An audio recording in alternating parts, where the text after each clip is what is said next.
Yeah, it was pretty crazy too. The police treated me pretty good.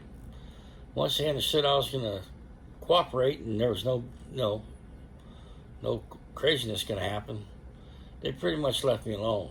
I mean, they were standing next to me or whatever at times. Other times they had to go and make sure some other people didn't freak out.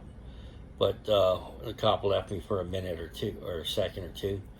But he knew I wasn't going nowhere. That's why he left. So they got me to the jail. The guy that the police officer that brought me to the jail drives a paddy wagon in MCO, KCMO. They police department. They transfer everybody by paddy wagon, by a van to the police station. I went to the East Side division. They put me in a dry cell. That officer told the jailer, hey, he's been a cooperator, he's only being contained. Go ahead and give him a seat, and everything will be all right. So the room I got put in is called a dry cell. There's no seats, there's nothing. There's no toilet, there's no water, there's nothing. There's a hole in the ground with a drain. It's basically a drain in the middle of the floor, and that's if you got to go to the restroom, you just go there. And they could clean out the cell that way with a hose or whatever. But anyway, first couple hours was kind of rough. Just thinking about the young man. Didn't know how old he was at the time. Didn't know his name. Didn't know about his family. Thought about his family. Asked God to take him by the hand and raise him up there and show him the right way. And I pray to God that he was able to do that. I realized I had my watch on. I have an Apple Watch. I realized I had my watch on. So I need to, if I did get locked up, and I didn't, I usually call my mom at least once a week or once every 2 weeks or whatever. So my mom hears from me on a regular basis. So I want to make sure she was hearing from me, So I called up my friend in Texas and I said, hey, look, dude, if you don't hear from me, I told him, I says, look, I'm in jail. I just shot somebody. I'm in jail. And if you don't hear from me by, noon tomorrow, call my mom and let her know I'm in jail. Okay. I'm in the East Side. I told him I was in the East Side division in Kansas City, Missouri. He knew that. So anyway, we get off the phone. I don't want to be talking on the phone. I don't want to be caught on the phone. Talked to some detectives. No, a dude came. No, that dude that brought me in, the officer that brought me in, he came by the cell and he nodded his head and gave me a wink and he pointed the finger at the same time. And that gave me an indication that everything was going to be okay. I think he was trying to say, hey, look, you did a good job. You're going to be all right. So that's what I'm thinking. Because I've never seen that.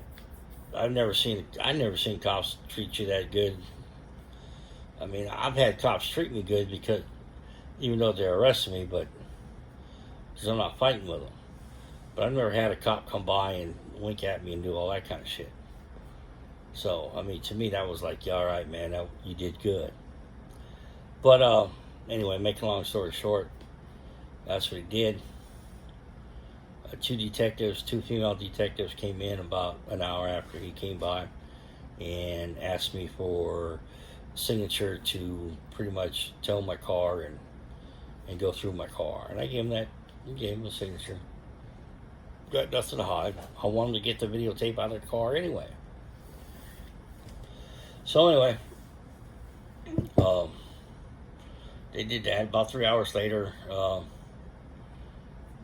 the male detective and female detective came in. And as we're walking to the room, the room, you've seen the videos of the room. They said, as far as we're concerned, you're going home, man. We just have to go through this process. and da da da. So we sit in the room, and I told him, first thing I told him is, look, I know I shouldn't be talking to you. Plain and simple, I know I shouldn't be talking to you, but I don't have nothing to hide. So I'm gonna tell you my story, and you believe me, you believe me. If you don't, you don't. There ain't nothing I can do about it. So I told him the story, and then I told him the story again, and then I told him the story again. And I told him the story the fourth time, the fifth time. And then he goes, you know, Mr. Mathis, I cannot believe. I even wrote the story down on a piece of paper, and he asked me to put it on the board, because I drew the scene on a piece of paper. And I drew it on the board as well. And he says, Mr. Mathis, he said, I cannot believe you are telling me pretty much the whole entire scene exactly the way it happened. Almost exactly the way it happened.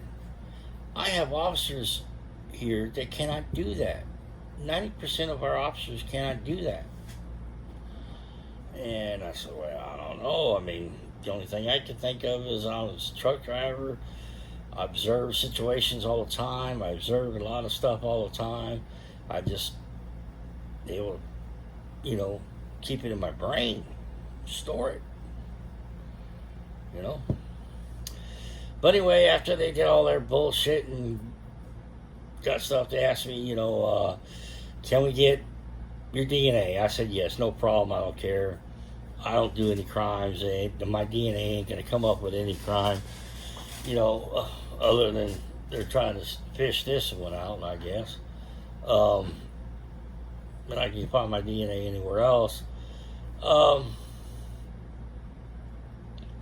They asked me for my clothes. I gave them all my clothes. They gave me these cotton paper-like clothing to wear. I split the pants down the middle first time I sat down in them, and we continued having a conversation. They said, "Well, we need to get the information off your cell phone. Can you give us permission to get all the information off your cell phone?" I says, "No, ain't nothing in my cell phone that you need." I said, "But, just be curious. What do you need out of my cell phone?" He said, "Oh, we just want the information on your Uber ride." Oh, I said, "No problem. I'll give you that. It's no problem. I mean, just prove to you I went there because of an Uber ride? Hell yeah. I'll give you that information. Not a problem." So I opened the phone, opened the Uber app, went to the last ride and gave me the information. Now, it doesn't have, an address on it, but it shows a map of where you were. So I gave him that. And that was it, man. They said okay, and pretty much brought me back to my cell. Told to take pictures of me, but kind of like booking me and whatever. They actually took my watch at that time, which didn't make any sense. An hour later, he said after we get done with the paperwork, we get an officer to come and get you, and you'll be released. Well, I got released about 9 o'clock in the morning.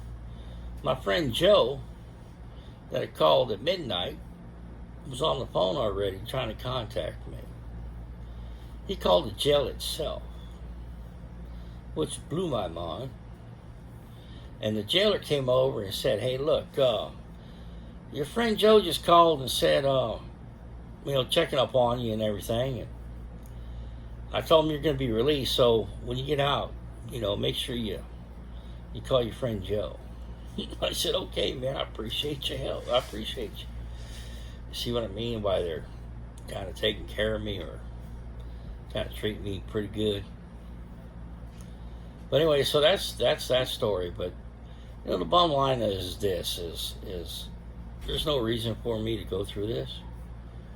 I mean, if that man didn't do what he did, I wouldn't be going through what I'm going through today. Got other issues going on mentally, Uh, like I said, I don't go out at night. I just don't do it. Every once in a while, but yeah, it's controlled. We know exactly where we're going, and I'm not carrying. That's for sure. Anyway, I don't know what to tell you, man. It's been a rough deal. Been a rough deal. But I do want to say this. Hey, we got one more video. We're going to talk about what the media said, and that hurts me worse than anything else. All right, we'll talk to you later. Bye.